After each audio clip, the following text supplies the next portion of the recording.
To replace the blast wheel on your GOFF shot blasting machine, begin by disconnecting the electrical connections.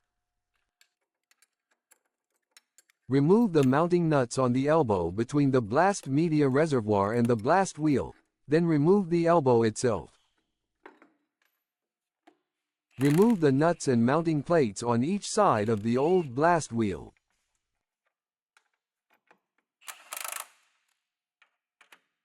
Next, loosen the bolts that hold in the wear indicator plates.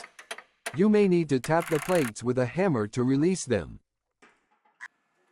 To remove, use a crane or hoist to lift the blast wheel off of the machine. You can place the old blast wheel on a pallet to make it easier to transport.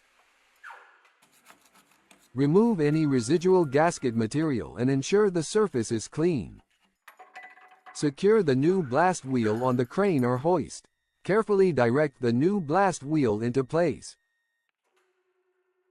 Once the blast wheel is in place, use a small pry bar to make minor adjustments.